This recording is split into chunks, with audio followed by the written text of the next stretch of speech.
Good evening, everyone. We're back and we're here to talk on another segment of Leader Tips. So, we're going to be talking about the law of navigation. Law of navigation. It states that anyone can steer the ship, but it takes a leader to chart the course.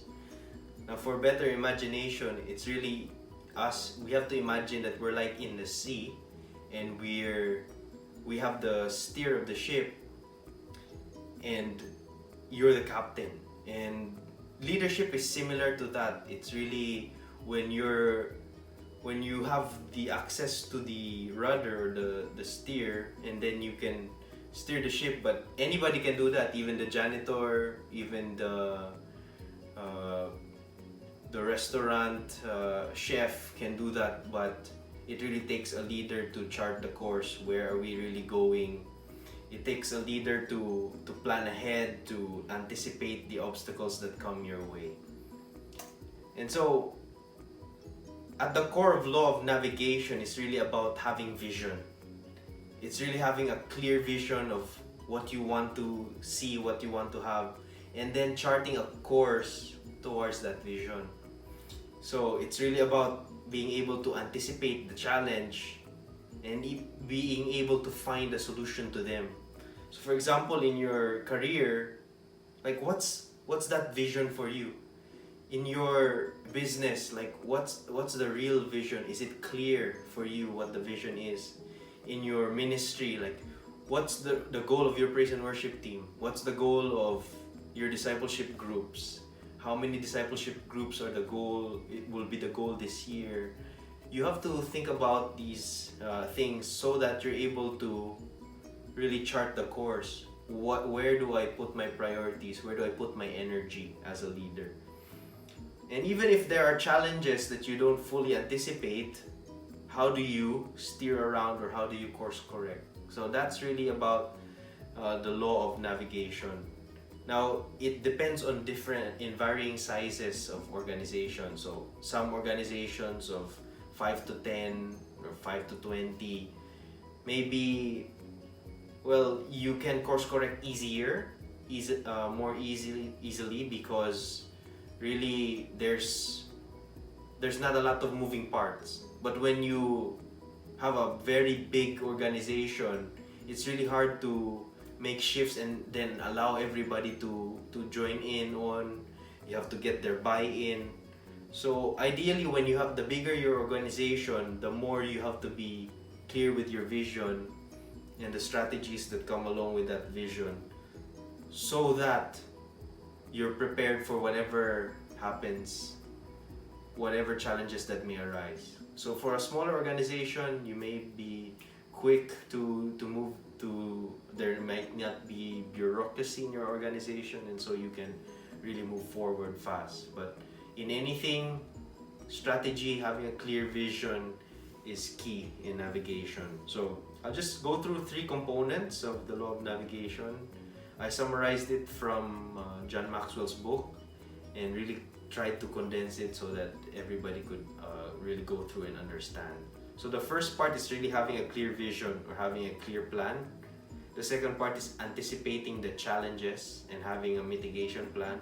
And the third is the ability to steer around, or course correct. Let's go through each one. First, have a clear vision and plan. What does that mean? Be very specific with your outcome. So for example, in my organization, what's our outcome this year? Our outcome this year is to grow by X amount of percent. Second, our goal is to reach this X number of consumers. Is to launch our product portfolio, 2 new product portfolio, and we do it in less than 3 months. All our stores already have these products. We have a clear vision. We're going towards that, and even the whole team is the marketing team, the sales team, every part of the team, even the regional teams are working together. The supply chain team are working together to get this done. So when you have a clear vision, and you have the key resources, and then you're able to move these resources for the vision. You prioritize even your energy as a leader. For example, in ministry, like wider BGC right now, the challenge or the vision really is to reach 500 people, 500 young professionals. And for right now, we've also which will lead me to the second point, is anticipate the challenges with mitigation plan. Is when you have a clear vision, you have to also anticipate the challenge that may come.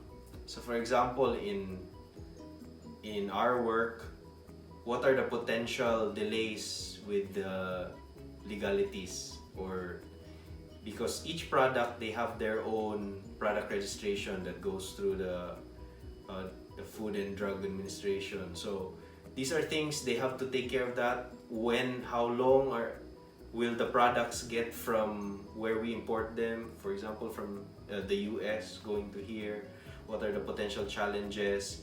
We incorporate that so that during the plan, we know, okay, we need 3 months for product registration. So for example, in ministry, you also have to know what challenges may lie ahead. For example, you might have an issue with being burned out. A lot of people in your ministry may be burned out because they're doing so many things, but that they're not really redirected to the clear vision of discipleship, for example. And so you have to be clear about that, be clear about your outcome, but also be able to see the challenges that may come. And as you see them, as you see that they may come, you have to start thinking, what could I do to mitigate them? Or what are potential solutions even before these problems come?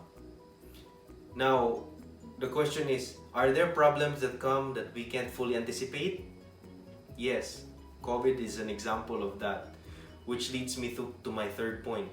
In times where there are challenges that you cannot fully anticipate, you have to be able to steer around, meaning navigate around the issue, or course correct.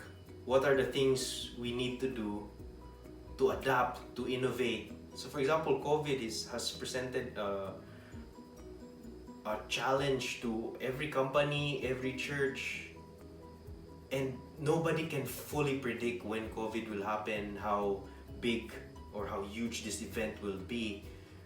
But really the key is, you can't just say, ganito na talaga, we're gonna sink as a company. No, you don't allow the ship to sink. As a captain, as a person who holds the rudder of the ship, you have to be able to course correct quickly. Like, how can we innovate? What are the things we can do? How are we doing our meetings now? How can we do that in an online setting? How are we innovating the way we disciple people, or the way we share the gospel? How can we do that online? How can we now do that from this part of really the current ways of working to the new ways of working with the right innovations? And so you, as a leader, you have to be able to course correct. How can my role stay relevant during this season? You have to start thinking about that. How can I consistently add value? And so, again, have a clear vision and plan. Anticipate the challenge and the challenges that may come and mitigate them. Third, have the agility to really steer around or course correct during the journey. Now, what we talked about were the three components, and I'll take you through a story in the Bible, in Nehemiah. So we'll go through Nehemiah and see how he applied the law of navigation, and specifically these 3 points. So first was to have a clear vision or a plan. Nehemiah's goal was clear. His goal was to rebuild the wall of Jerusalem. And as he wanted to rebuild this wall, he had a clear picture in mind that to do this, he had to be able to ask permission and even have enough construction materials, and that he needed to be able to request that from the king.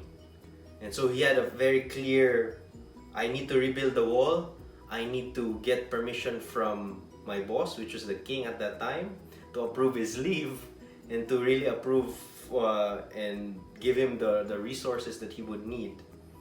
And he also had a clear vision of how to cast this vision to the people. Because if you go through the story, they were able to rebuild it in record time.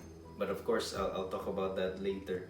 But he was able to cast vision to the people, and the people were able to buy in to his vision because it was so clear and it was very compelling for them to go and do it.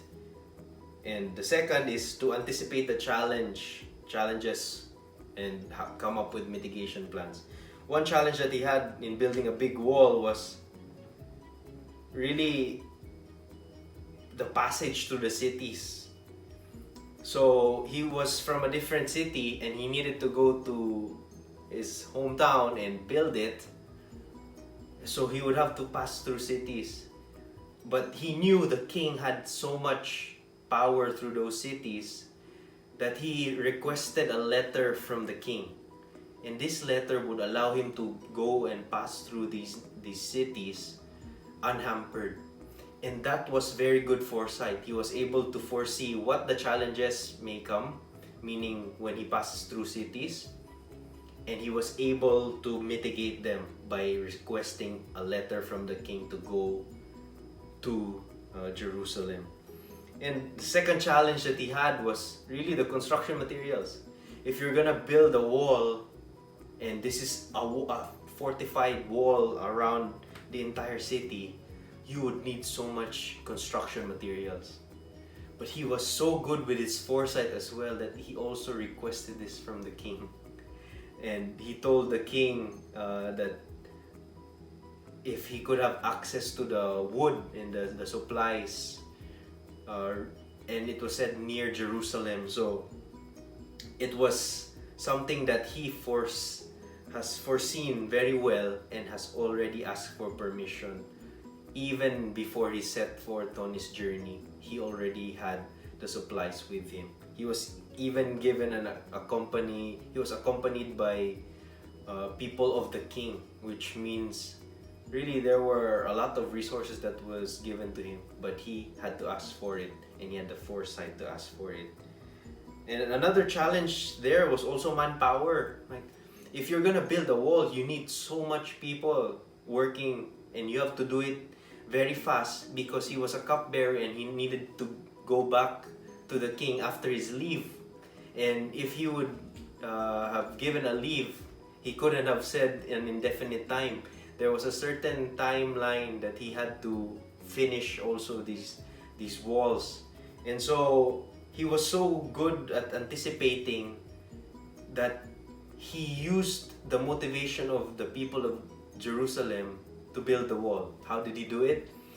He told them, just build the wall in front of your house. Why? Because if you build that wall really well, you'll be able to protect your house. And at the same time, this was also something that encouraged the people to make it a family activity.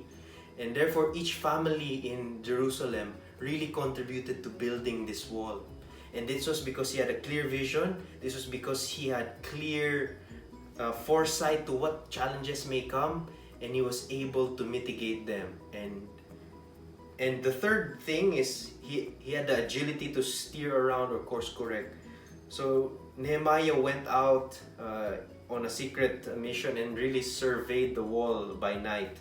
This was to avoid gossip and to prevent enemies from being alerted that they were building the wall. Because at the time before, when you build a wall, it's important because that's the way to fortify or have a strong defense for your city.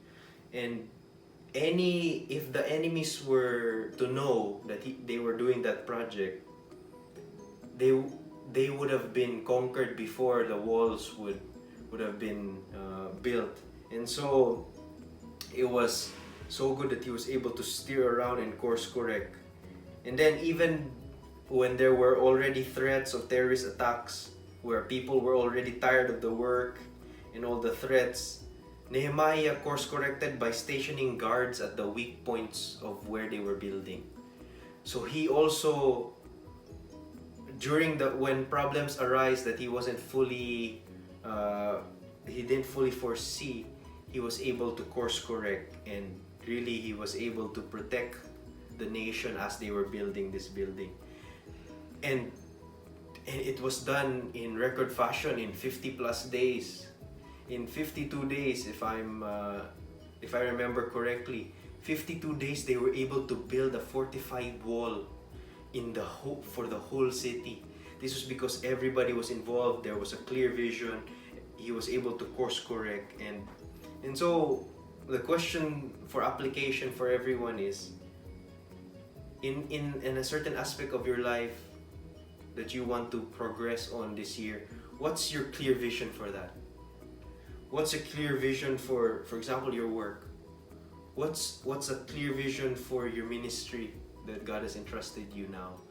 Have that very clear so that you'll be able to strategize towards that vision.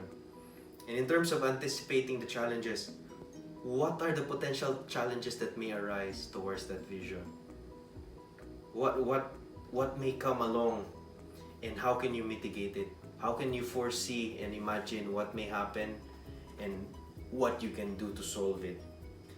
And I think the last question is, in terms of steering or course correcting, is how can you quickly make adjustments? So when things go wrong, for example, COVID was not part of the plan, how can you course correct and how can you do it quickly? So as a leader, let's navigate our teams and our organizations, whether you're the top decision maker or whether you're in middle management. Make sure that you're able to navigate through all these challenges, and praying that you would be able to really apply this. God bless. See you soon. Bye-bye.